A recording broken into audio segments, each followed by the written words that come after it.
रुरु एक मृग था। सोने के रंग में ढला उसका सुंदर सजीला बदन मानिक, नीलम और पन्ने की कांति से शोभायमान था।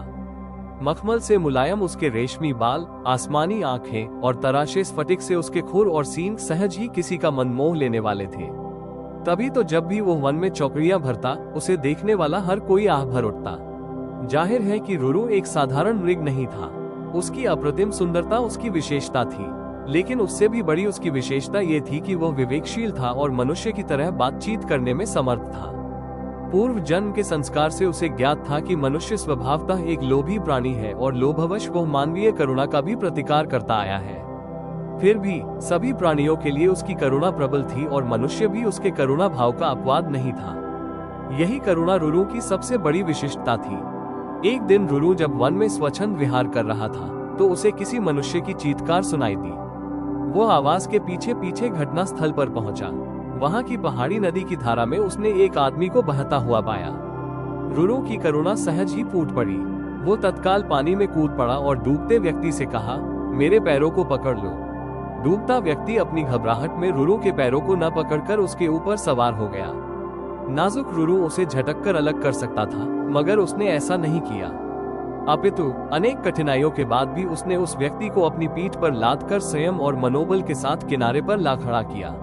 सुरक्षित व्यक्ति ने जब रुरु को धन्यवाद देना चाहा, तो रुरु ने उससे कहा, अगर तुम सच में मुझे धन्यवाद देना चाहते हो तो ये बात किसी को भी न बताना कि तुम्हें एक स्वर्ण मृग ने जीवनदान दिया है। तुम्हारी दुनिया के लोग जब मेरे अस्तित्व को जानेंगे तो वे निस्संदेह मेरा शिकार करना चाहेंगे। उस व्यक्ति को विदा कर रुरु पुनः अपने निवास स्थान लौट गया। कालांतर में उस राज्य की रानी को एक स्वप्न आया। उसने स्वप्न में रुरु के साक्षात दर्शन किए। रुरु की सुंदरता पर मुग्ध होकर और हर सुंदर वस्तु को प्राप्त करने की तीव्र अभिलाषा से रानी की इच्छा प्रबल हो उठी कि रुरु को अपने पास रखे। उसने तत्काल राजा से आग्रह किया कि वो उस मृग को ढूंढ कर लाए। राजा सत्ता के मद में चूर रानी की याचना ठुकरा न सका। उसने नगर में ढिंढोरा पिटवा दिया। जो कोई रानी द्वारा वर्णित मृग को ढूंढने में सहायक होगा, उसे एक गांव और 10 सुंदर युवतियां पुरस्कार में दी जाएंगी। राजा का यह ऐलान उस व्यक्ति ने भी सुना जिसे रुरु ने बचाया था। उसे रुरु का निवास स्थान मालूम था। बिना एक क्षण गंवाए वो दौड़ता हुआ राजा के दरबार में पहुंचा और हाँफते हुए उसने रुरु का सारा भेद राजा को बता दिया। राजा और उसके सिपाही उस व्यक्ति के साथ तत्काल उस वन में पहुंचे और रुरु के निवास स्थल को चारों ओर से घेर लिया। उनकी खुशी का ठिकाना न रहा जब उन्होंने रुरु को रानी द्वारा वर्णित छवि के बिल्कुल अनुरूप पाया। राजा ने धनुष साधा। तीर रुरु पर ठीक निशाने पर था। तभी चारों तरफ से घिरे रुरु ने राजा से मनुष्य की भाषा में कहा, राजन, मुझे मार डालो, मगर उससे पहले ये बताओ कि तुम्हें मेरा ठिकाना कैसे मालूम हुआ।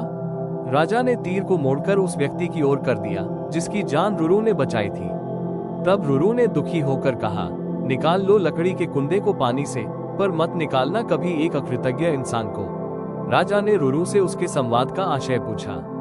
रुरु ने राजा को उस व्यक्ति के डूबने और उसके बचाए जाने की पूरी कहानी सुना दी। रुरु की करुणा ने राजा के हृदय में करुणा जगा दी। राजा को उस व्यक्ति की कृतघ्नता पर रोष भी आया। क्रोधित होकर राजा ने उसी तीर से उस व्यक्ति का संहार करना चाहा, परंतु करुणावतार रुरु ने राजा से प्रार्थना की, इस व्यक्ति का वध न करे।